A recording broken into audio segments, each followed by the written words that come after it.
Hi, I'm Natalie. 3 months ago, I was a corporate litigation attorney making six figures at Portland's most prestigious law firm.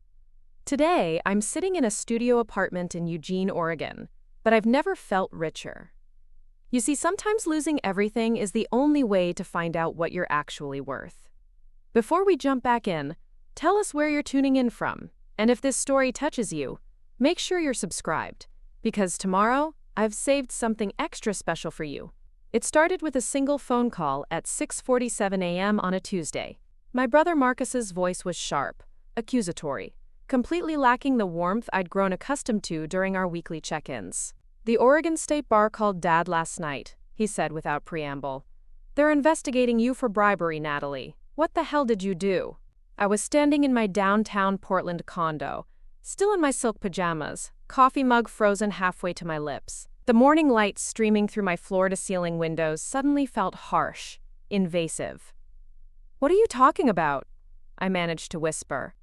"Don't play dumb," Marcus continued, his political consultant training evident in how he delivered information like ammunition. "Judge Morrison's case, the Clearwater Industries merger. Someone leaked communications showing you paid off court clerks for favorable scheduling. It's all over the legal blogs this morning." My stomach dropped. The Clearwater Industries case had been the most significant win of my career, a complex corporate merger that had required intricate legal maneuvering and months of preparation. The idea that anyone could think I'd resort to bribery was not just insulting, it was professionally devastating. "Marcus, that's impossible. I never—" "Save it for your lawyer," he interrupted. "Mom and Dad are humiliated. Do you have any idea what this does to the family name? To my political consulting firm? I have clients who won't even return my calls now because they think corruption runs in our blood." The line went dead. I stood there, silk pajamas suddenly feeling like a costume I no longer had the right to wear, and realized this was just the beginning. The next 48 hours unraveled my life with surgical precision. By Wednesday morning, Pemberton Cross & Associates had placed me on immediate administrative leave pending the investigation. My nameplate was removed from my office door, my keycard deactivated, my cases reassigned. 23 years of education and 7 years of building a legal career reduced to a cardboard box of personal items and a security escort to the parking garage. The evidence against me was circumstantial but damning. Email communications that appeared to show coordination with court staff, unusual scheduling patterns in my cases, and most devastatingly, bank deposits that coincidentally aligned with favorable rulings. Someone had constructed an elaborate frame that was virtually impossible to dismantle quickly. The beauty of the setup was in its subtlety, each piece of evidence explainable individually but collectively, painting a picture of systematic corruption. Dorothy Hawthorne, my mother, had built her social standing in Portland's elite circles on the foundation of her children's achievements. Marcus, the golden child, had launched a successful political consulting firm by age 30. I was the Harvard-educated lawyer who brought prestige to family gatherings. Now, instead of bragging about her daughter's latest courtroom victory, she was fielding awkward phone calls from country club friends who'd seen the headlines. The first family confrontation happened that Thursday evening. I'd driven to the family home in Portland's West Hills, desperate for support, for someone to believe in my innocence. The house I'd grown up in, a sprawling craftsman with views of Mount Hood, had always represented security. Walking up the stone pathway that night, it felt like approaching a tribunal. Marcus was already there when I arrived, his BMW parked in the circular driveway like a statement. Through the living room windows I could see him pacing, gesticulating while speaking to our parents. His political crisis management instincts were in full display, treating this family emergency like a campaign scandal that needed to be contained. Glenn Hawthorne, my father, had spent 30 years building his reputation as a federal judge. His entire career was built on the principle of judicial integrity, and now his daughter was accused of undermining the very system he'd devoted his life to protecting. When I walked into the living room, the disappointment in his eyes was more crushing than any legal brief I'd ever faced. "Natalie," Dorothy began, her voice carrying the controlled tone she used when she was furious but trying to maintain appearances. "We need to discuss how we're going to handle this situation. Handle this situation. Not support me through it, not fight for my innocence, but manage the public relations nightmare I'd created for the family brand. Marcus immediately launched into what he called damage control strategy. His political consulting experience had taught him to think in terms of news cycles and public perception, rather than truth and justice. "We need to create distance," he said, pulling out his phone to show me social media posts. "My firm has already issued a statement clarifying that we have no business relationship with you. We're recommending you take an extended leave of absence from all family events until this resolves." I looked around the living room where I'd spent countless childhood evenings, where family photos lined the mantel showing Marcus and me at graduations, holidays, celebrations. The walls suddenly felt like they were closing in, each family portrait a reminder of what I was about to lose. "You're cutting me out," I said quietly, the reality sinking in with brutal clarity. "Your own daughter, your sister, and you're just going to pretend I don't exist until this goes away." Dorothy's response was swift and cold. "We're protecting the family, Natalie. Sometimes that requires difficult decisions." "But I didn't do anything wrong," I said, my voice cracking, despite my efforts to maintain professional composure. "These allegations are false. Someone is setting me up, and instead of helping me prove it, you're abandoning me." Glenn finally spoke, his judicial training evident in his measured tone. "The evidence is quite compelling, Natalie. The scheduling irregularities, the financial deposits, the email communications. Even if you're innocent, the appearance of impropriety is sufficient to damage all our reputations." The appearance of impropriety. Legal language designed to create distance, to make my potential innocence irrelevant to their decision to cast me out. Marcus pulled up news articles on his tablet, showing me headlines that were already circulating in legal publications. "Hawthorne attorney under investigation. Bribery scandal rocks Portland law firm. Federal judge's daughter accused of corruption." Each headline felt like a physical blow, my professional identity dissolving in real time. "My clients are calling this a liability," Marcus continued, his political consultant persona fully activated. "Association with you could damage my firm's reputation for years. Mom's charitable boards are asking questions. Dad's judicial colleagues are maintaining diplomatic distance. This isn't just about you anymore, Natalie. This is about all of us." I realized then that they'd already made their decision. This wasn't a family meeting to offer support, it was a strategic session to minimize their exposure to my professional destruction. They'd calculated the costs and benefits, and I'd come out on the wrong side of their equation. The final blow came when Dorothy handed me a typed letter. "We think it's best if you don't attend Marcus's engagement party next month," she said, her voice carrying the tone she might use to uninvite someone from a dinner party. "His fiancé's family has significant political connections, and your presence could create uncomfortable questions." Marcus's engagement party. I'd been helping plan it for months, had already bought my dress, had been looking forward to celebrating my brother's happiness. Now I was being uninvited from my own family's celebration because my presence had become a liability. I folded the letter without reading it and stood up. No tears, no dramatic speeches, just a quiet recognition that the people I'd loved most had already grieved my loss and moved on. The family portrait on the mantel suddenly looked different to me, less like a collection of loved ones, and more like a corporate board that had just voted to remove an underperforming member. "I understand," I said simply, walking toward the front door. "You're protecting yourselves." Nobody followed me to the car. Nobody called out apologies or second thoughts. I drove away from my childhood home knowing I might never return, my rearview mirror reflecting the warm lights of a house that no longer had space for me. The drive back to my downtown condo was surreal. Portland's city lights, which had always felt like a symbol of my professional success, now seemed cold and indifferent. Radio news mentions of my case played like a soundtrack to my professional funeral, each report more damaging than the last. By the time I reached my building, I'd made a decision that would change everything. I wasn't going to stay in Portland and fight for my reputation while my own family worked to distance themselves from me. I wasn't going to spend months or years trying to rebuild relationships with people who'd abandoned me at the first sign of crisis. I was going to leave, That night, I began methodically packing my life into boxes. Legal textbooks that had once represented knowledge and authority now felt like evidence of a dream that had turned into a nightmare. Expensive suits that had been armor in courtrooms were now just expensive fabric that no longer served any purpose. Family photos that had once brought comfort now served as painful reminders of relationships that had been conditional all along. The irony wasn't lost on me that I was being accused of corruption in the Clearwater Industries case. Clearwater had been my great-aunt Vivian's maiden name, and she'd been the one family member who'd always believed I could accomplish anything I set my mind to.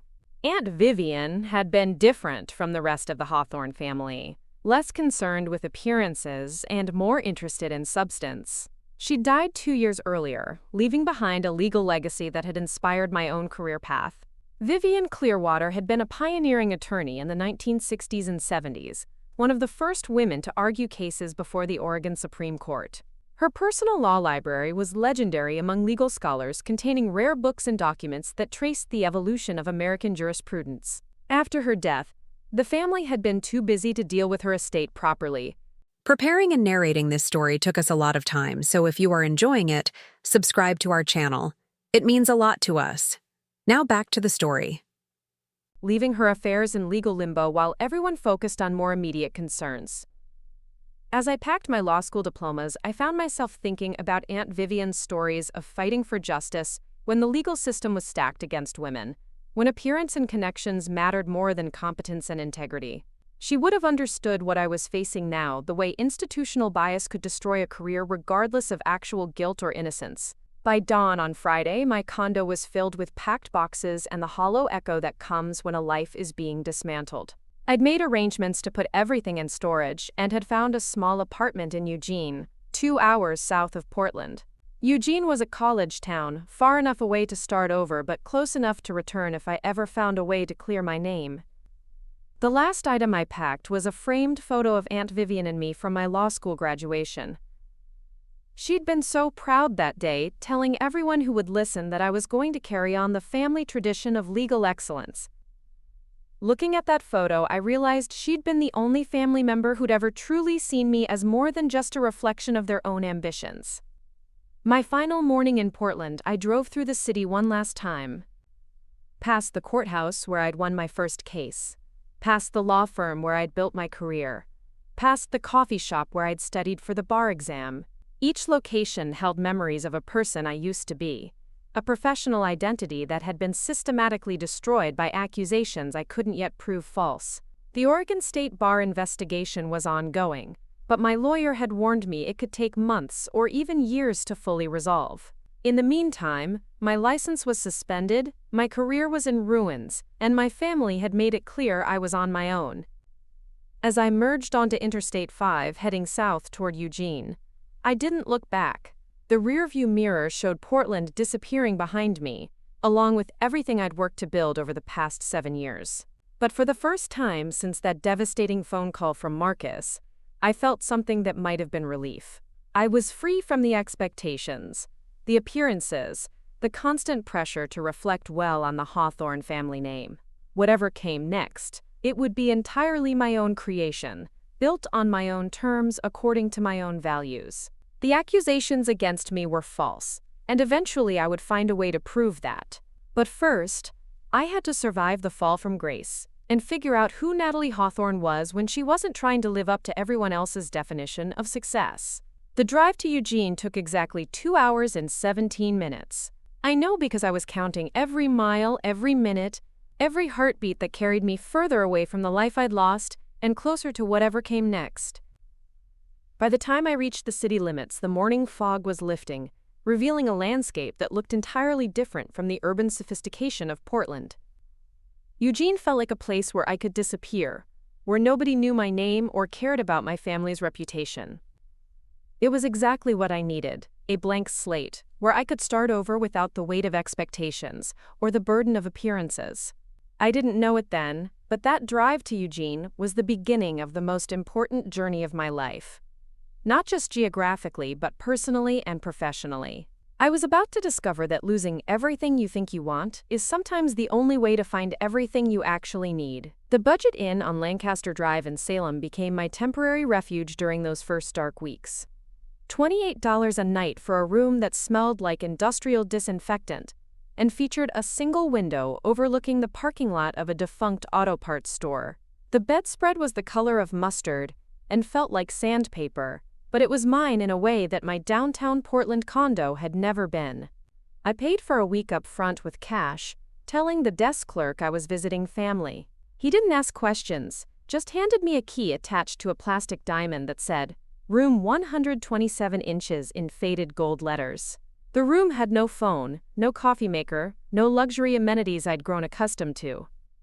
Just four walls, a bed, a small table, and the kind of silence that forces you to confront who you really are when everything external is stripped away. The first 3 days, I barely left that room. I'd wake up disoriented, forgetting for precious seconds that my life had imploded, then reality would crash back with devastating clarity. My phone had stopped ringing after the initial media frenzy died down. Former colleagues weren't returning calls, not because they believed I was guilty, but because association with me had become professionally toxic. I spent hours staring at the water-stained ceiling, trying to piece together how someone had orchestrated such an elaborate frame-up. The evidence against me had been too sophisticated, too detailed to be random. Someone with intimate knowledge of my cases, my methods, my professional relationships had carefully constructed a narrative of corruption that would be nearly impossible to dismantle quickly. My savings account, which had once felt substantial, was dwindling rapidly. Legal fees for my defense attorney were consuming thousands of dollars weekly. The suspension of my law license meant no income, no cases, no professional identity. I'd gone from earning $15,000 monthly to counting quarters for the motel's vending machine. By Thursday of that first week, I forced myself to venture beyond room 127. The Grindhouse coffee shop on 13th Avenue became my makeshift office, a cramped space filled with University of Oregon students and the permanent aroma of espresso and anxiety. I bought the smallest coffee they sold, nursed it for hours, and used their free Wi-Fi to research anything that might help clear my name.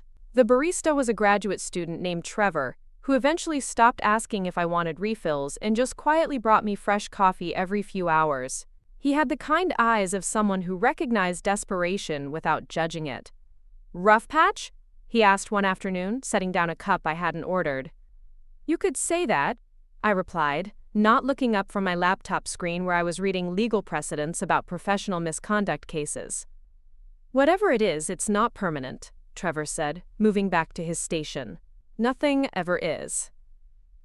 His casual optimism felt foreign to me then, but I found myself returning to the Grindhouse every morning, claiming the same corner table, slowly becoming part of the daily rhythm of a place that expected nothing from me except the price of coffee.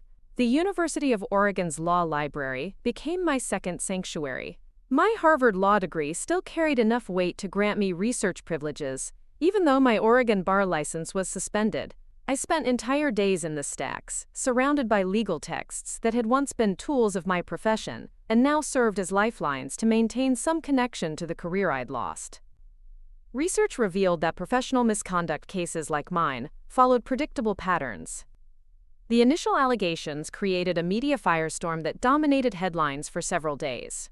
Then, as public attention moved on to fresher scandals, the accused was left to navigate the legal system's slow machinery of investigation and potential redemption. Most attorneys in my situation either fled the profession entirely or spent years rebuilding their reputations one small case at a time. Neither option felt acceptable to me. I hadn't spent 7 years building expertise in corporate litigation just to abandon the law entirely. But I also couldn't stomach the idea of spending the next decade groveling for forgiveness I didn't deserve, while my accusers remained anonymous and unpunished. During those library sessions, I began documenting everything I could remember about the Clearwater Industries case. Every meeting, every email, every decision that had led to our successful resolution of their corporate merger. The case had been complex, involving environmental regulations, shareholder disputes, and intricate federal compliance issues. But it had also been completely legitimate, won through preparation and legal expertise rather than corruption. The more I reconstructed the timeline, the more convinced I became that someone inside Pemberton Cross and Associates had orchestrated my downfall. The evidence against me required access to internal firm communications, knowledge of my case strategies, and the ability to manipulate digital records in ways that would fool forensic investigators. My former colleague James Whitmore had been the other senior associate on the Clearwater case. We'd worked together for 3 years, and I'd considered him a friend as much as a professional peer. But James had also been passed over for partner track the same month I'd been promoted, a slight that had clearly stung despite his public congratulations. The possibility that James might have framed me felt like betrayal, layered on top of betrayal. But as I reviewed the evidence timeline, his name appeared in too many crucial moments to be coincidental. He'd had access to my email accounts during our collaborative work. He'd known about my banking patterns from shared expense reports. Most damning, he'd been the one who'd suggested certain scheduling strategies that later appeared suspicious in the State Bar's investigation. I couldn't prove any of this yet, but the pattern was becoming clear. James had used his intimate knowledge of my professional methods to construct a frame-up that would destroy my career while positioning himself for the partnership track I'd occupied. It was brilliant in its subtlety and devastating in its effectiveness. 3 weeks into my exile in Salem, I received a call that changed everything. The number was unfamiliar, but something made me answer despite my usual reluctance to engage with unknown contacts. Natalie Hawthorne? The voice was elderly, formal, tinged with the kind of authority that comes from decades in legal practice. Yes, this is Natalie. This is Arthur Pemberton Sr., founding partner of Pemberton Cross & Associates. I believe we need to discuss your situation. My heart rate accelerated. Arthur Pemberton Sr. was a legend in Oregon legal circles, a man who'd built the state's most prestigious law firm over 5 decades of practice. He'd officially retired 10 years earlier, leaving daily operations to his son Arthur Jr. and the other managing partners. His call felt like a message from the legal establishment's highest levels. Mr. Pemberton, I appreciate your call, but I'm not sure what there is to discuss. The firm has made its position clear regarding my suspension. The firm has made a position based on incomplete information, he said curtly. I've spent the past 2 weeks conducting my own investigation into these allegations against you. What I've discovered is deeply troubling, though not for the reasons you might expect. I found myself holding my breath, afraid to hope this conversation was leading where it seemed to be heading. I've reviewed every piece of evidence in your case file, Pemberton continued. I've examined the digital forensics, interviewed court staff, analyzed the financial records. The frame-up against you is sophisticated, but not perfect. There are inconsistencies that suggest internal manipulation. Are you saying you believe I'm innocent? I'm saying I know you're innocent, he replied with conviction. More importantly, I have strong suspicions about who orchestrated this attack on your reputation. But proving it will require resources and expertise that exceed what you can access independently. Arthur Pemberton Sr. explained that he'd begun suspecting internal sabotage when the evidence against me had appeared too comprehensive, too perfectly timed to be the result of external investigation. Someone had compiled detailed information about my professional practices, information that would only be available to colleagues with direct access to firm systems. His private investigation had revealed digital fingerprints, suggesting that someone had used administrative access to plant evidence in my case files, manipulate email timestamps, and create false documentation of financial irregularities. The sophistication required indicated someone with both technical skills and intimate knowledge of firm operations. James Whitmore has been making inquiries about your former cases, Pemberton said.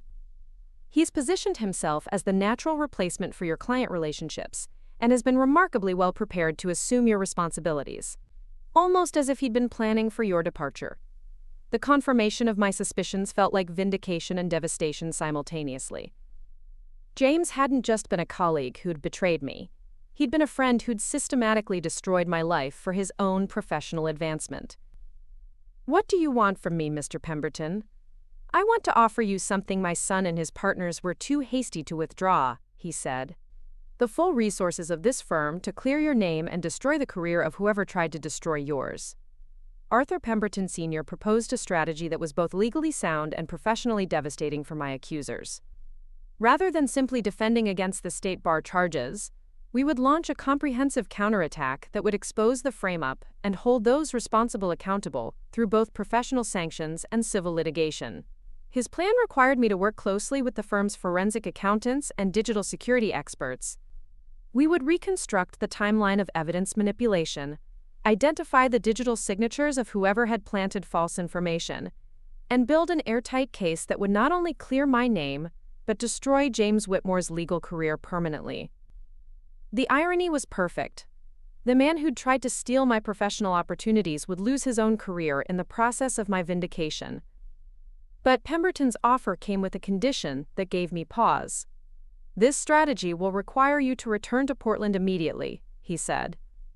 "You'll need to work from our offices, interface with our investigative team, potentially testify in proceedings that will attract significant media attention.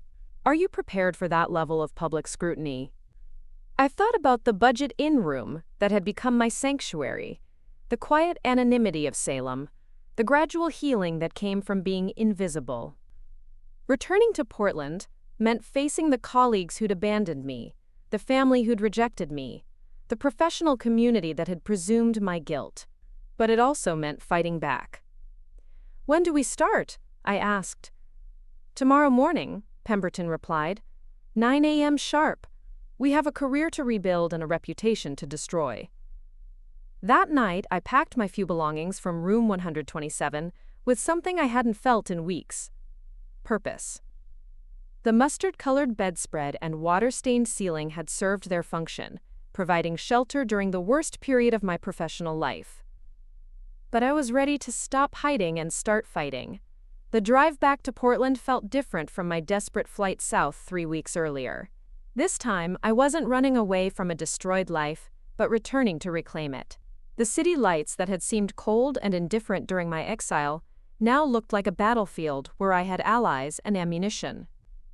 I checked into a modest hotel downtown, close enough to walk to Pemberton, Cross & Associates, but far enough from my former condo to avoid painful reminders of the life I'd lost.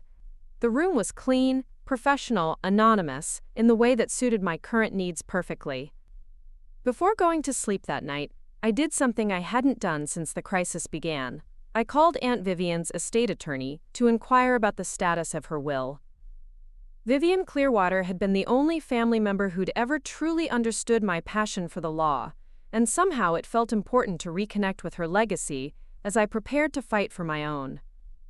The attorney, Rita Castellano, sounded surprised to hear from me. "Natalie, I've been trying to reach you for weeks. There are some documents from your aunt's estate that require your immediate attention. Can you come in tomorrow afternoon?" "What kind of documents?" "It's better discussed in person," Rita said carefully. "But I think you'll find the contents quite relevant to your current circumstances." I agreed to meet with Rita the following afternoon, after my morning session with Arthur Pemberton Sr.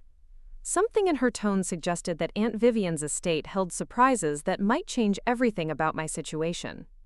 As I lay in the hotel bed that night, staring at another unfamiliar ceiling, I felt something I hadn't experienced in months: anticipation. Not just for the opportunity to clear my name and destroy James Whitmore's career, but for the possibility that my aunt's final gift might provide resources I hadn't even known I needed. The Budget Inn had been my cocoon, a place to retreat and heal from the worst betrayal of my life.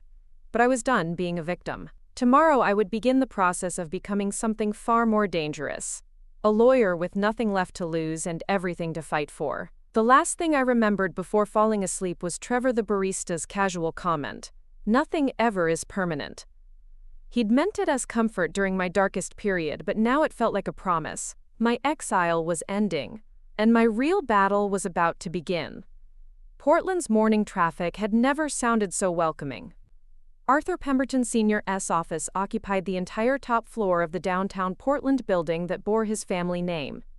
Walking through those glass doors at 9 a.m. felt like entering a cathedral of legal power, all mahogany panels and leather-bound volumes that spoke to 5 decades of courtroom victories. The receptionist, a woman who looked like she'd been guarding those doors since the firm's founding, directed me to the elevator with the kind of respectful nod usually reserved for visiting dignitaries.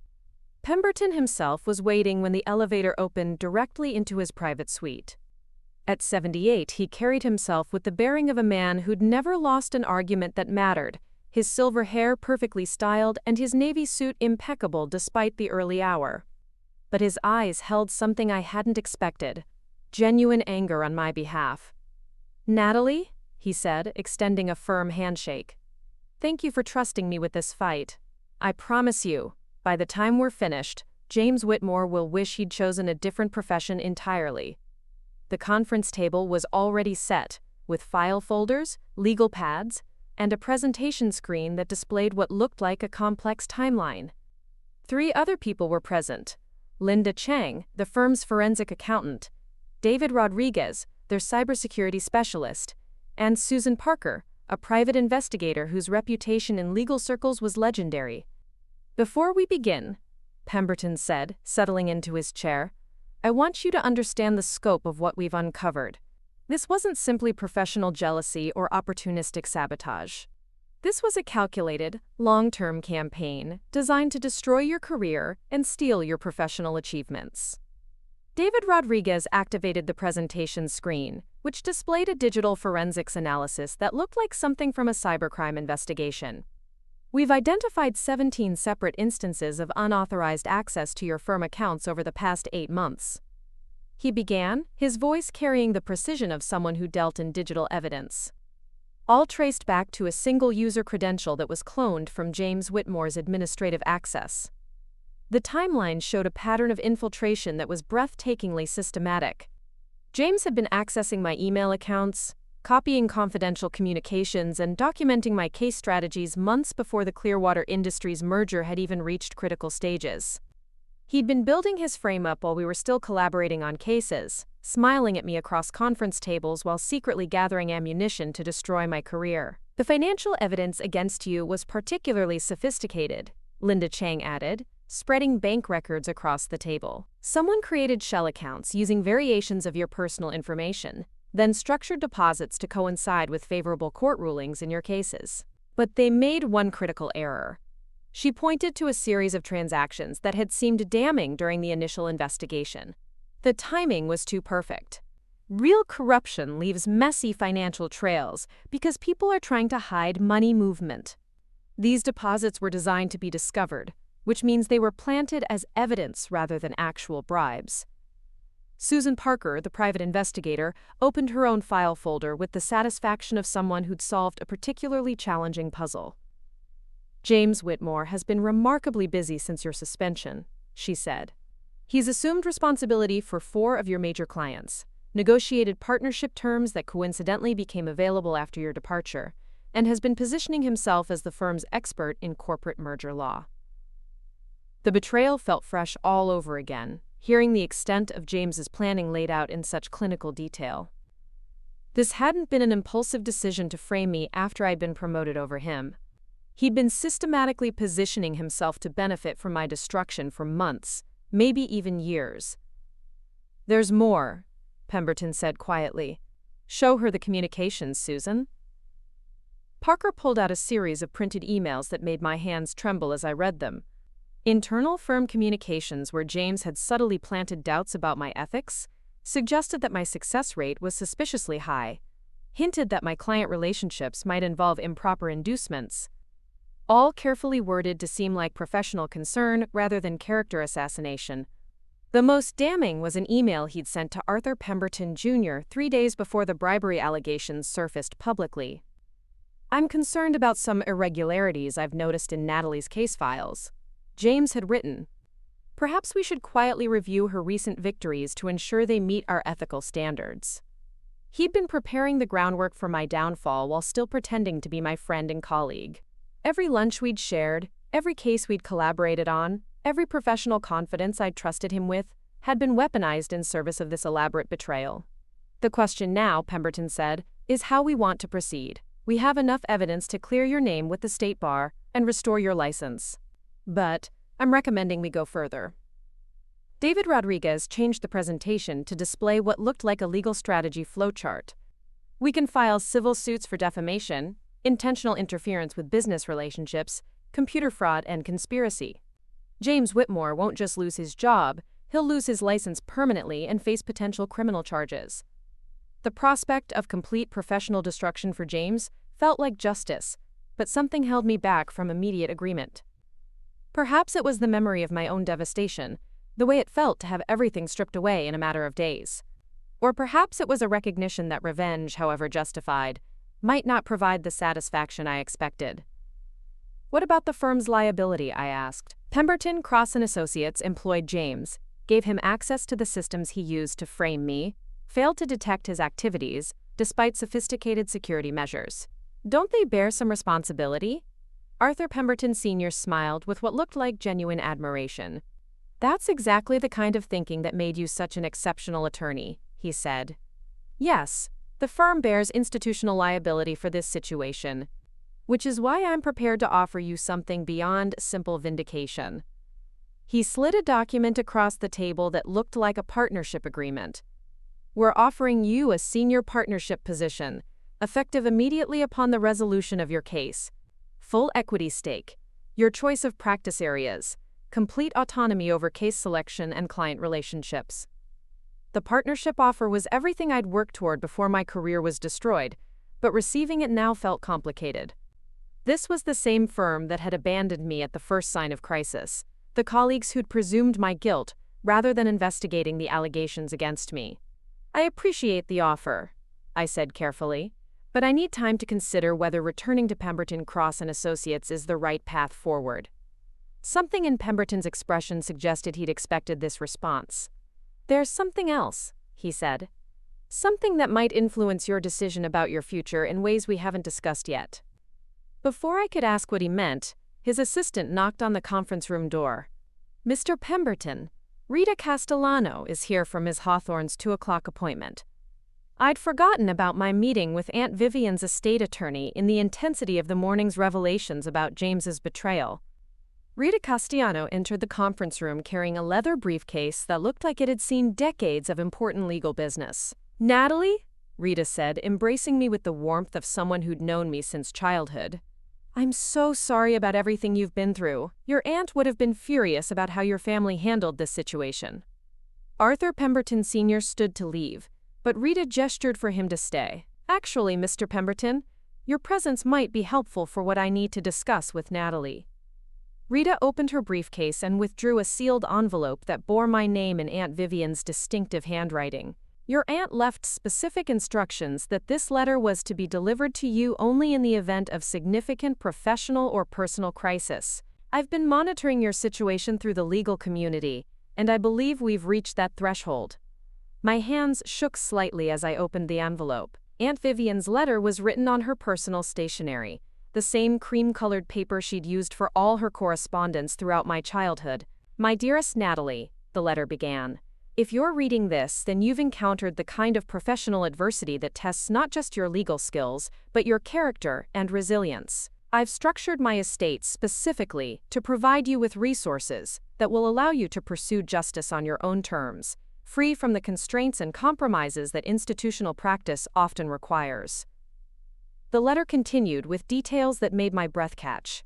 Aunt Vivian had left me her entire personal law library, including rare legal texts and Supreme Court documents that comprised one of the most valuable private legal collections on the West Coast. But more importantly, she'd established a foundation with an endowment of $3 million, designated specifically for supporting lawyers who'd been wrongfully accused of professional misconduct.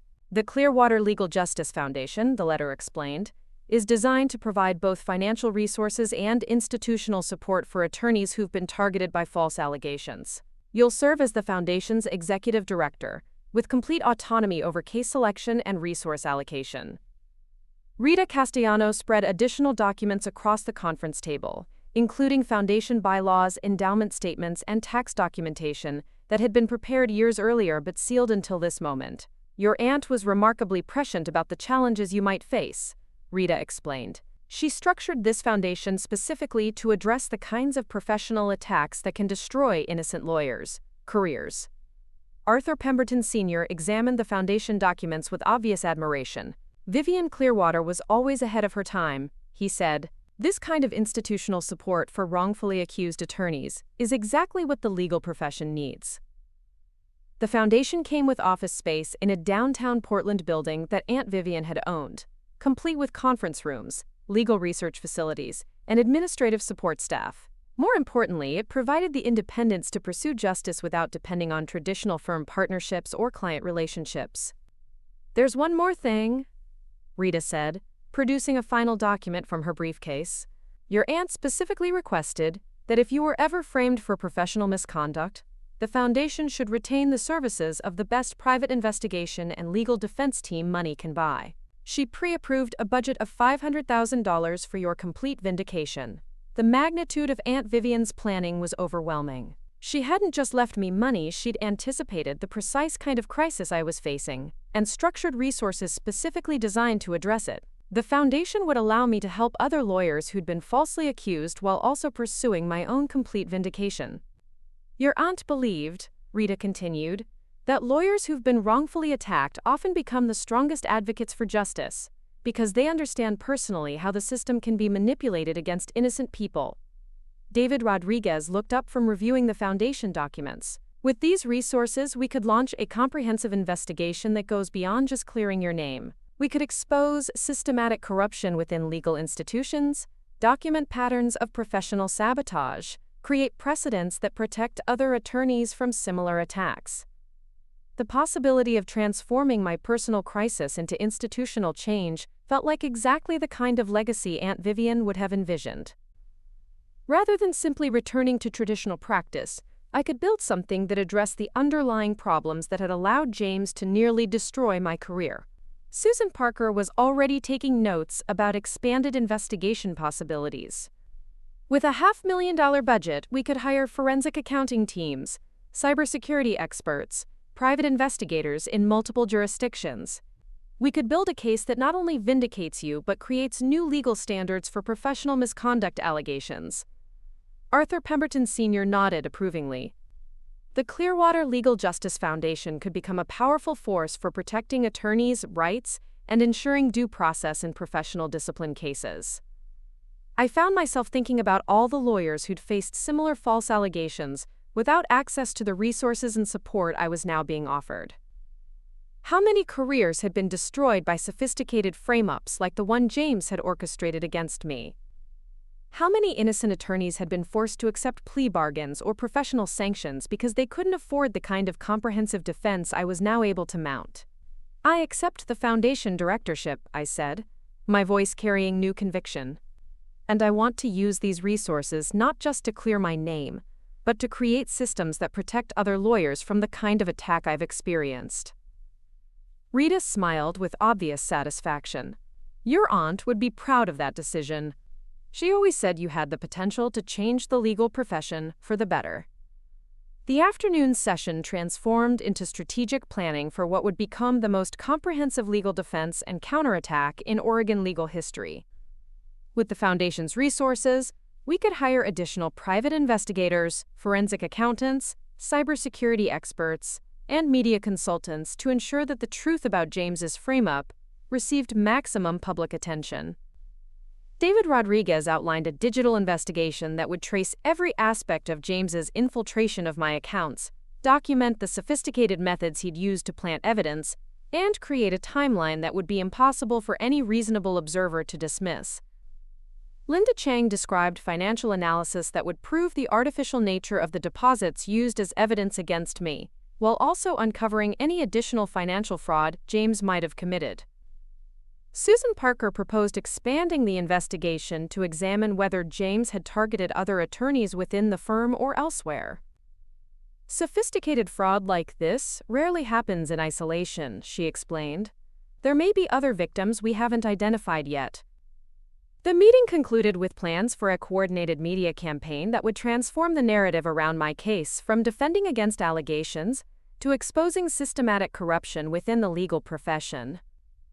Rather than simply seeking exoneration, we would position my case as emblematic of broader problems that required institutional reform. Arthur Pemberton Sr. walked me to the elevator as the session ended. "Your aunt was a remarkable woman," he said. She understood that sometimes the greatest service we can provide to our profession is holding it accountable to its highest ideals. As I left the building, I felt something I hadn't experienced since the crisis began. Power. Not just the power to clear my name, but the power to create lasting change that would protect other attorneys from similar attacks. Aunt Vivian's gift had transformed me from a victim seeking vindication into an advocate with the resources to pursue justice on a scale I'd never imagined possible. That evening, I moved from the anonymous hotel to a furnished apartment near the Foundation's office building. As I unpacked my few possessions, I reflected on how much had changed since my exile to Salem. 3 weeks ago, I'd been hiding in a budget motel, counting quarters for coffee and wondering if my legal career was permanently destroyed. Now I was preparing to launch an investigation that would not only vindicate me completely but create new precedents for protecting attorneys from false allegations. James Whitmore had tried to steal my career and my professional identity. Instead, he'd inadvertently positioned me to become something far more powerful than I'd ever been as a traditional attorney. The irony was perfect. In trying to destroy me, James had unknowingly triggered the activation of resources that would allow me to pursue justice with unprecedented independence and authority. Aunt Vivian's Foundation would become my platform for not just personal vindication but professional transformation. I spent that night reading through Aunt Vivian's law library, which had already been delivered to the Foundation offices. Her collection included original Supreme Court briefs, rare legal texts, and personal correspondence with legal luminaries dating back to the 1960s. Each volume represented decades of fighting for justice within systems that often resisted change. Tomorrow, I would begin the process of not just clearing my name, but fundamentally changing how the legal profession handled allegations of misconduct. James Whitmore had underestimated not just my resilience, but the resources and support network I'd inherited from the one family member who'd truly understood my potential. The Foundation's mission statement, written in Aunt Vivian's hand years earlier, felt like a prophecy. To ensure that no lawyer's career can be destroyed by false allegations, and that truth will always have adequate resources to defend itself against sophisticated lies. My exile was officially over. My real work was about to begin. The Clearwater Legal Justice Foundation's offices occupied 3 floors of a historic brick building in Portland's Pearl District, with floor-to-ceiling windows that flooded the space with natural light. Aunt Vivian had chosen the location carefully, close enough to the courthouse to attract serious legal work, but independent enough to maintain the autonomy she'd valued throughout her career. Walking through those offices for the first time as executive director felt like stepping into a legacy I was finally ready to claim. My first week involved assembling what would become the most formidable legal defense team in Oregon history. Susan Parker had recommended additional private investigators with specialties in white-collar crime and digital forensics. Linda Chang brought in forensic accountants from her former FBI unit. David Rodriguez expanded his cybersecurity analysis to include experts who'd testified in federal conspiracy cases. But the real game-changer was Margaret Chen, a former federal prosecutor who'd left government service to specialize in complex white-collar defense. Margaret had a reputation for dismantling prosecutorial cases with surgical precision, and her willingness to join our team sent immediate signals throughout Portland's legal community that this was no ordinary professional misconduct case. James Whitmore made a critical error, Margaret explained during our first strategy session. He assumed that destroying your reputation would be sufficient to protect himself from scrutiny. But sophisticated fraud always leaves traces, and we now have the resources to follow every digital breadcrumb he left behind. The Foundation's first major action was filing a comprehensive civil lawsuit against James for conspiracy, fraud, defamation, and intentional interference with business relationships. But we didn't stop there. The suit also named Pemberton, Cross & Associates for negligent supervision and failure to prevent employee misconduct. Most importantly, we filed parallel complaints with the Oregon State Bar, the FBI's White-Collar Crime Division, and the federal authorities responsible for investigating computer fraud. The media strategy was equally comprehensive. Rather than simply defending against false allegations, we launched a proactive campaign that positioned my case as emblematic of systematic problems within the legal profession. Margaret arranged interviews with legal publications, bar journals, and mainstream media outlets that had initially reported my supposed misconduct. The first major breakthrough came exactly 10 days after I'd officially assumed my role at the foundation. David Rodriguez burst into my office carrying a laptop that displayed what looked like the digital equivalent of a smoking gun. "We found the smoking gun," he announced, setting the computer on my desk. James made a fatal error in covering his tracks. The screen showed metadata from the falsified emails that had been used as evidence against me. Rodriguez had discovered that while James had successfully manipulated the content and timestamps of the communications, he'd failed to account for server backup protocols that automatically archived the original versions. "Look at this," Rodriguez said, pointing to lines of code that meant nothing to me but clearly excited him tremendously. Quote, "The original emails show your actual communications with court staff, which were completely professional and appropriate. But James created modified versions using administrative access, then replaced the originals in the active system. The technical explanation was complex, but the implications were devastating for James's defense. We now had irrefutable proof that the evidence against me had been deliberately falsified by someone with intimate knowledge of the firm's computer systems. Margaret Chen immediately filed an emergency motion with the Oregon State Bar requesting expedited review of the new evidence. Within 48 hours, my license suspension was lifted pending the outcome of our expanded investigation. More importantly, the bar opened a formal investigation into James's conduct that carried potential criminal referrals. The restoration of my law license felt like oxygen returning to my lungs after months of suffocation.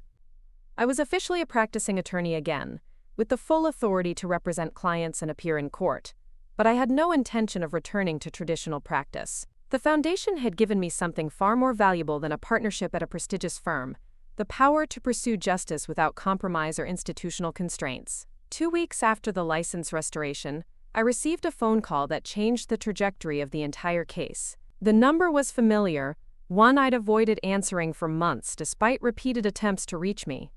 "Natalie?" Marcus's voice carried none of the aggressive confidence I remembered from our last conversation. Instead, he sounded tired, maybe even frightened. "We need to talk." "Do we?" I replied, my tone carefully neutral. "Because the last time we talked, you were more concerned about protecting your political consulting firm than supporting your sister." "Things have changed," Marcus said quietly. "James Whitmore contacted me 3 days ago. He's trying to drag the entire family into this mess, claiming that you've always been unstable, that our parents have been covering up your problems for years."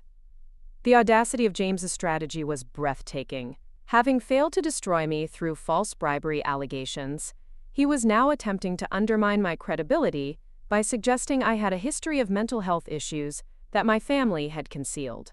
"He's threatening to go public with stories about your supposed instability unless you drop the lawsuit against him," Marcus continued. "He says he has documentation of family interventions, medical records, evidence that we've been managing your psychological problems for years." I felt something cold settle in my stomach. James's desperation was escalating into territory that went beyond professional misconduct into personal destruction. He was preparing to weaponize my family relationships in a last-ditch effort to discredit my case. "What kind of documentation?" I asked. "I don't know," Marcus admitted. "But he claims to have recorded conversations with Mom and Dad about your behavior, emails where they discussed your supposed problems, medical information he obtained through some kind of investigation." The possibility that my parents had been discussing private medical information with James felt like a new level of betrayal. But I also recognized this as the desperate strategy of someone whose original plan had been completely exposed. "Marcus," I said carefully, "I need you to understand something. James Whitmore is a criminal who destroyed my career through systematic fraud.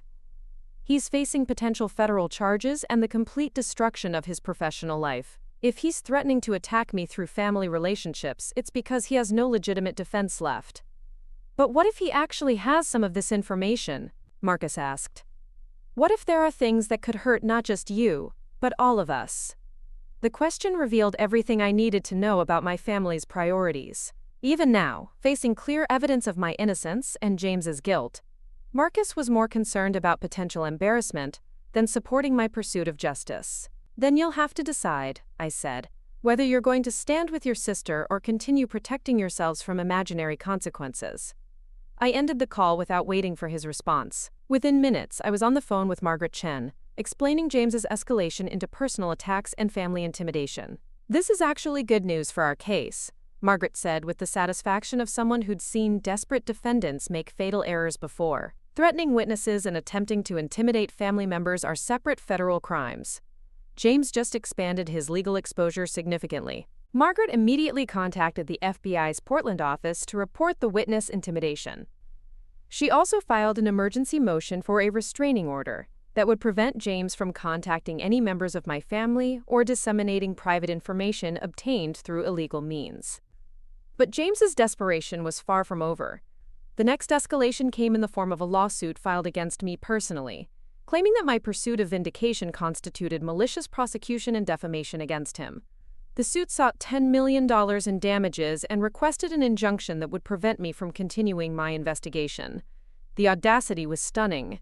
James was now claiming that my efforts to prove his frame-up constituted harassment and defamation against him. It was a legal strategy that required breathtaking arrogance and complete disregard for the evidence that had already been gathered against him. Margaret's response was swift and devastating. Rather than simply defending against James's countersuit, she filed an amended complaint that included racketeering charges under federal RICO statutes. The amended filing argued that James's activities constituted a pattern of criminal enterprise designed to systematically steal professional opportunities through fraud and intimidation. RICO charges transformed this from a professional misconduct case into a federal criminal matter, Margaret explained. James isn't just facing professional sanctions anymore. He's looking at potential prison time and complete financial ruin. The legal proceedings were escalating rapidly, but the real turning point came from an unexpected source. Chloe Brennan, my former best friend who'd remained silent throughout the crisis, called my office with information that would prove decisive.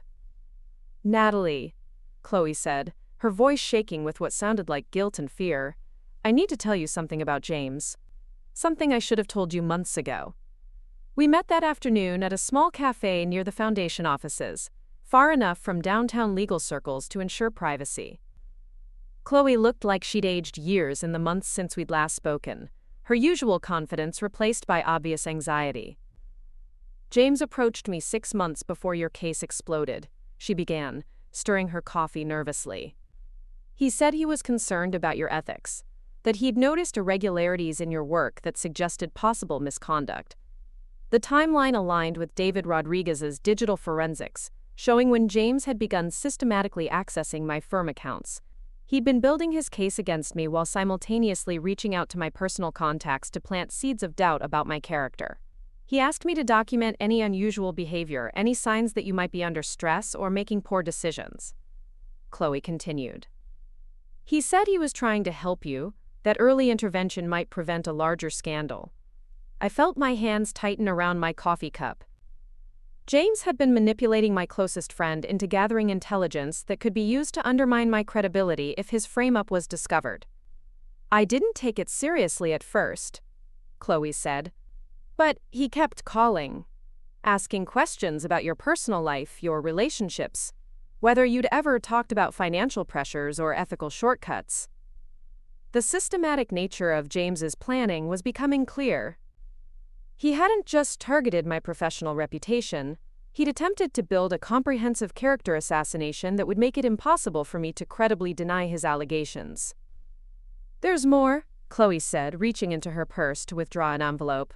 "James gave me this 3 weeks ago, after your investigation started gaining traction. He said it contained documentation that would prove you'd always been unstable, that your success was built on deception." I opened the envelope carefully. Inside were photocopies of what appeared to be medical records, therapy session notes, and family correspondence discussing my supposed psychological problems. But something about the documents looked wrong, the formatting slightly off, the language not quite authentic. "These are forgeries," I said, examining the papers more closely. "Sophisticated forgeries, but fake nonetheless." Chloe's relief was visible. "I was hoping you'd say that. Something about them felt wrong, but I'm not qualified to determine authenticity. I immediately called David Rodriguez from the cafe, asking him to meet us with his document analysis equipment. Within an hour, he'd confirmed that the medical records were fabricated, using a combination of stolen letterhead, forged signatures, and information that could have been gathered through illegal background investigations. James has committed identity theft, medical fraud, and forgery in addition to his original frame-up, Rodriguez concluded. He's building a criminal case against himself with every desperate move he makes. That evening, Margaret Chen filed additional criminal complaints with federal authorities, documenting the forged medical records and the systematic attempt to intimidate witnesses through falsified evidence. The case was now attracting attention from the Department of Justice's White-Collar Crime Division. But James's most desperate gambit was yet to come. The following morning, I arrived at the foundation offices to find protesters gathered outside the building. About 20 people carried signs reading "Corrupt Lawyer" and "No Justice for the Guilty." They were chanting slogans that suggested I was using my aunt's money to escape accountability for legitimate misconduct charges. Susan Parker immediately began photographing the protesters and documenting their activities. Within an hour, she'd identified that most of them were employees of a public relations firm that specialized in crisis management for embattled professionals. James hired a PR firm to stage fake protests against you, Parker explained. It's a sophisticated disinformation campaign designed to create the appearance of public opposition to your vindication. The fake protesters were the final straw. Margaret Chen immediately filed for an emergency hearing with the federal district court, requesting immediate injunctive relief and contempt charges against James for orchestrating a campaign of harassment and intimidation. The hearing was scheduled for the following week, but James's legal representation had a surprise of their own. His attorneys filed a motion claiming that my pursuit of vindication was funded by illegal sources, that Aunt Vivian's foundation had been established to launder money from questionable clients. The attack on Aunt Vivian's legacy felt like a personal assault on everything she'd worked to build. But Margaret's response was devastating in its thoroughness. She filed a comprehensive brief documenting Aunt Vivian's impeccable legal career, the legitimate sources of her wealth, and the careful legal structures she'd established for the foundation.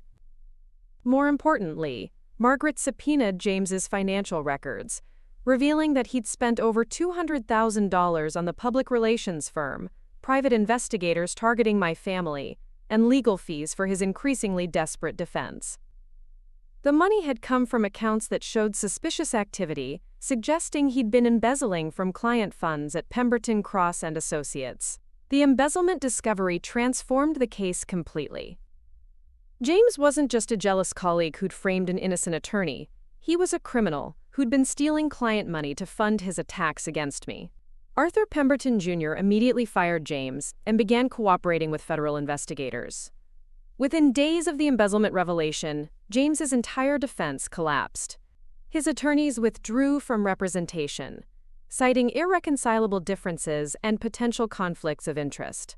The public relations firm terminated their contract after learning their client was under federal investigation for multiple felonies. The fake protesters disappeared from outside the foundation offices. The forged medical records were submitted to federal authorities as evidence of identity theft and fraud. James's countersuit against me was dismissed with prejudice after his legal representation admitted they could no longer ethically defend their client's claims. But the most satisfying moment came when Dorothy and Glenn Hawthorne called to request a meeting. My parents, who'd abandoned me during my darkest period, now wanted to discuss family reconciliation, after my complete vindication had become undeniable.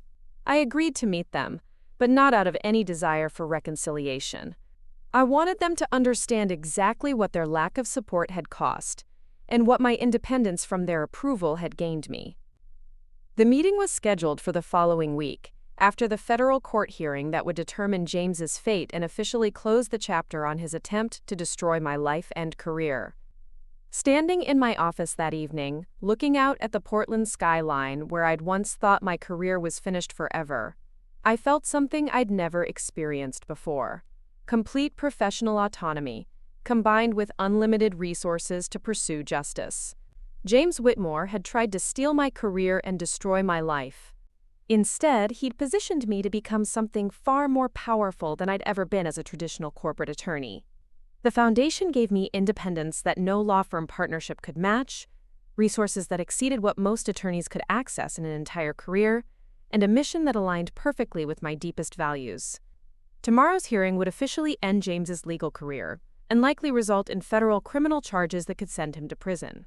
But the real victory was what I'd built from the ashes of his betrayal, an institution dedicated to protecting innocent attorneys from the kind of systematic attack I'd survived. The irony was perfect. James had unknowingly created the conditions for his own destruction, while simultaneously giving me the platform to prevent other lawyers from experiencing what he'd put me through. His desperation had become my strength, his criminal behavior had become my vindication, and his attempt to destroy me had become the foundation of something far greater than anything I'd lost. The federal courthouse in Portland had never felt so welcoming as it did on the morning of James Whitmore's final hearing. Judge Patricia Morrison presided over the proceedings with the gravity befitting a case that had exposed systematic corruption within one of Oregon's most prestigious law firms. The gallery was packed with attorneys, journalists, and legal scholars who recognized they were witnessing a landmark case in professional accountability. James sat at the defendant's table with court-appointed counsel, his expensive suits replaced by the kind of off-the-rack clothing that suggested his financial resources had been exhausted by legal fees and federal asset freezes. The confident smirk he'd worn during our years as colleagues had been replaced by the hollow expression of someone who'd gambled everything and lost catastrophically. Margaret Chen presented our case with surgical precision, walking the court through 18 months of systematic fraud, evidence tampering, embezzlement, and witness intimidation. The digital forensics timeline showed James's activities in devastating detail, from his initial infiltration of my firm accounts through his final desperate attempt to stage fake protests against my vindication. Your Honor, Margaret concluded, this case represents more than individual criminal behavior. It demonstrates how sophisticated fraud can be used to destroy innocent professionals, careers, and why our legal system must maintain the highest standards of accountability for those who abuse positions of trust. James's court-appointed attorney offered a half-hearted defense that focused primarily on mitigation rather than disputing the overwhelming evidence of his client's guilt. The plea agreement James had finally accepted included guilty pleas to 15 federal charges, forfeiture of all assets derived from his criminal activities, and cooperation with ongoing investigations into potential additional victims. Judge Morrison's sentencing was swift and uncompromising. Mr. Whitmore, your actions represent a fundamental betrayal of the legal profession's core principles. You used sophisticated knowledge and privileged access to systematically destroy a colleague's career for your own financial benefit. This court sentences you to 7 years in federal prison, followed by 5 years of supervised probation. The courtroom was silent as James was led away in handcuffs. 7 years in federal prison, permanent disbarment, and complete financial ruin. The man who tried to steal my career had lost everything he'd worked to build throughout his own professional life. But the real satisfaction wasn't in James's punishment, it was in what had risen from the ashes of his betrayal. The Clearwater Legal Justice Foundation had become a national model for protecting attorneys from false misconduct allegations. In the 8 months since I'd assumed the directorship, we'd assisted 43 lawyers facing questionable professional discipline proceedings, successfully vindicated 31 of them, and created new legal precedents that made sophisticated frame-ups significantly more difficult to execute. The foundation's success had attracted attention from law schools, bar associations, and legal reform organizations across the country. Harvard Law School had invited me to teach a seminar on professional misconduct defense. The American Bar Association had requested that we develop national standards for investigating allegations against attorneys. Most satisfying, we'd received inquiries from lawyers in 12 states who wanted to establish similar foundations in their jurisdictions. 3 days after James's sentencing, I finally agreed to meet with my parents at the foundation offices.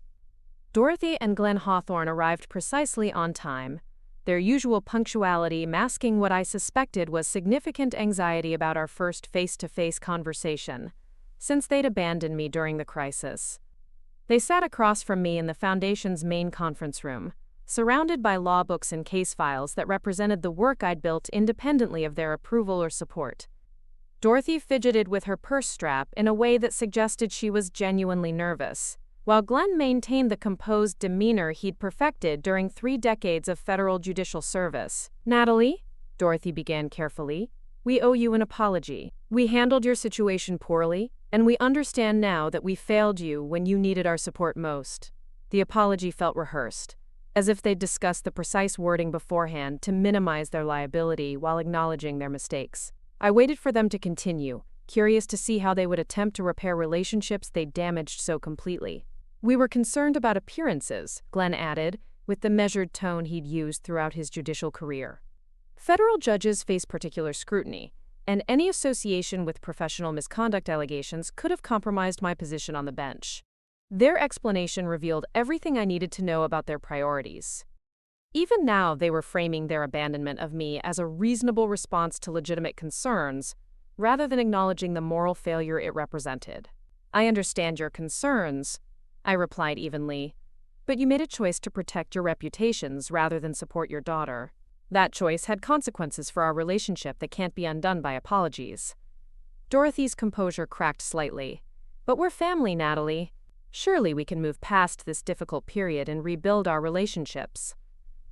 The assumption that family relationships could be restored through simple declarations of intent felt naive, almost insulting given what I'd experienced during my months of exile. They demonstrated that their love and support were conditional, contingent on my behavior reflecting well on their public images. "Family," I said quietly, "means standing together during crises, not calculating the reputational costs of association. You failed that test completely." Marcus had requested to join the meeting, but I declined. His political consulting firm had thrived during my absence, benefiting from the distance he'd created between himself and my supposed misconduct. His recent attempts at reconciliation felt motivated more by changing circumstances than genuine remorse. Glenn leaned forward with the earnest expression he'd perfected during decades of judicial proceedings. "We understand your anger, and we accept responsibility for our mistakes. But surely there's a path toward forgiveness and renewed family relationships." The word forgiveness carried implications that irritated me.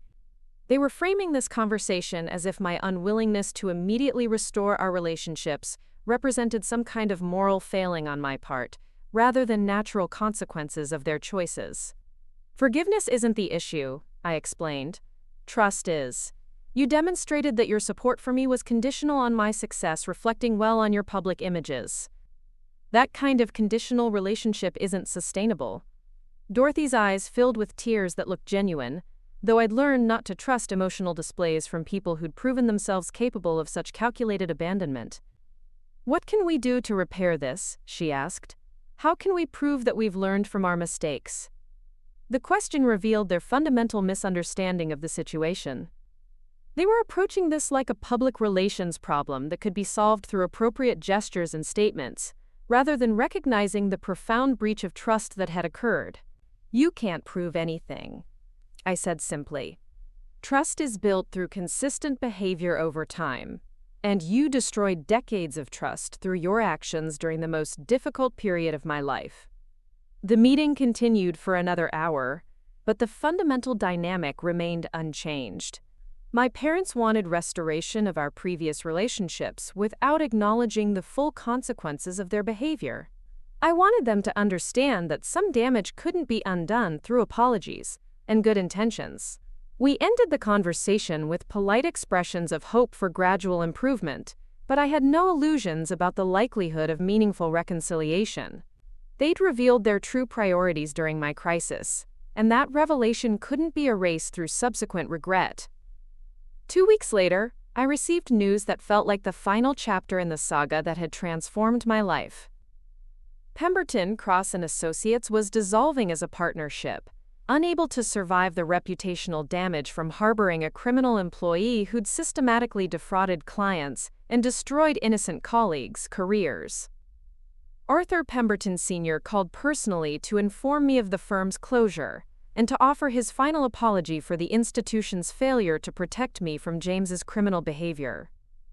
"Natalie," he said with the weariness of someone who'd watched his life's work crumble, "I want you to know that the firm's dissolution is the right outcome. We failed in our most basic responsibility to maintain ethical standards and protect our employees from internal threats." The bankruptcy proceedings revealed the full extent of James's embezzlement, which had totaled over $1.2 million stolen from client trust accounts over 3 years.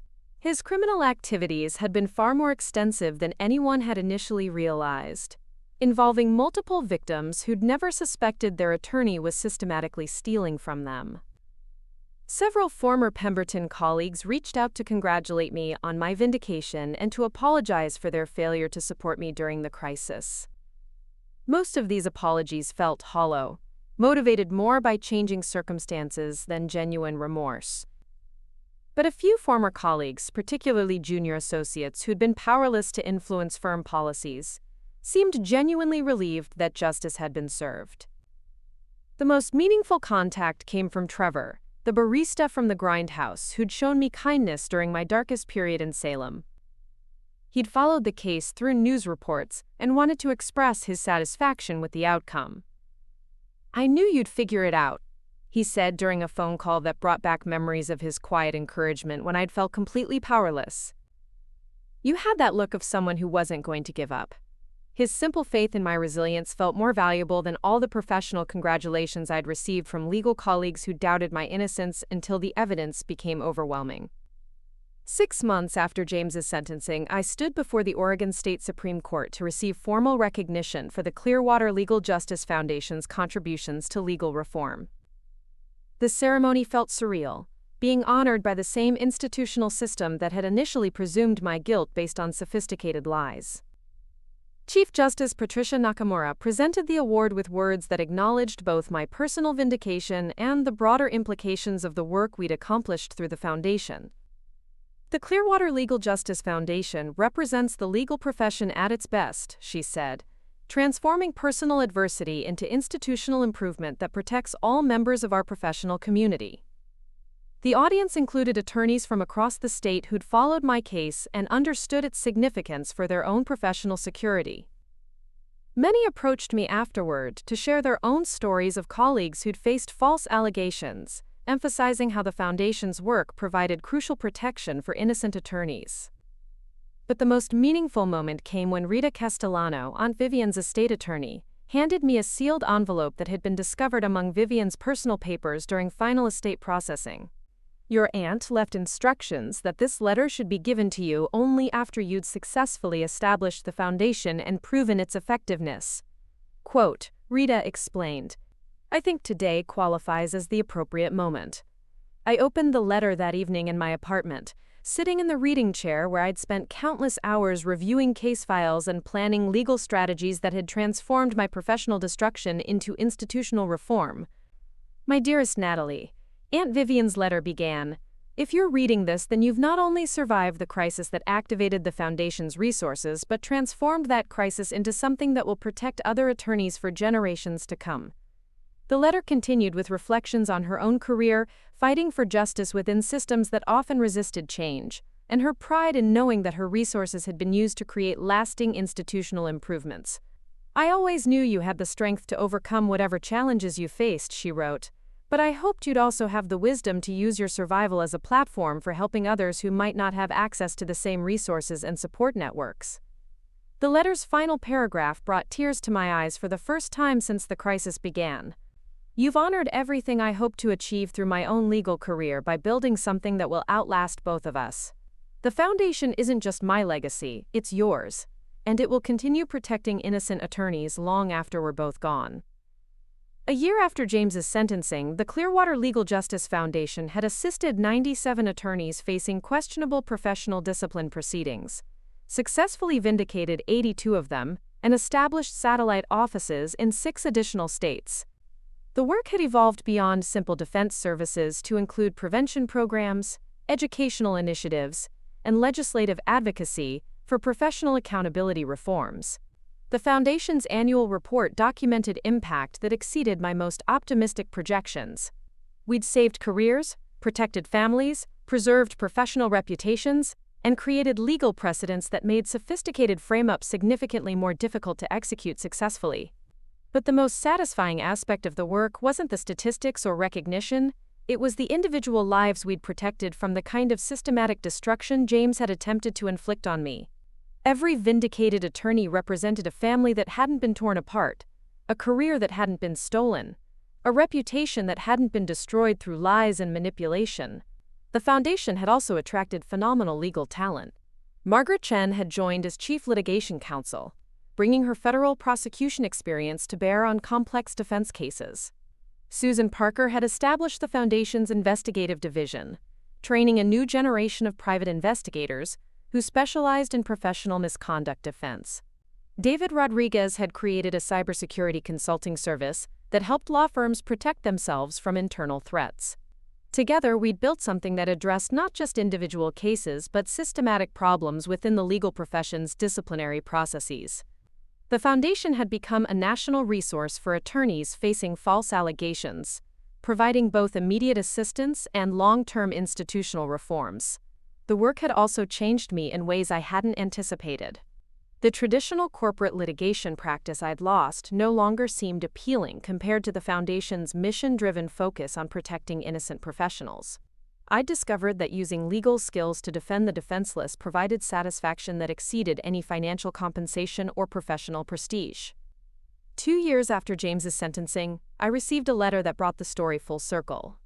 James himself, writing from federal prison, had requested a meeting to discuss his cooperation with ongoing investigations into professional misconduct fraud schemes. The letter was carefully worded, acknowledging his criminal behavior while suggesting that his cooperation could help protect other attorneys from similar attacks. It felt like a final attempt at manipulation, trying to leverage his insider knowledge of fraud techniques for some kind of benefit or reduced sentence. I declined the meeting. James had nothing to offer that could justify the emotional cost of facing him again.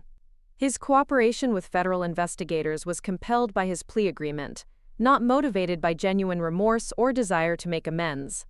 The foundation's work continued expanding, attracting support from major law firms, bar associations, and legal reform organizations who recognized its unique value in protecting professional integrity.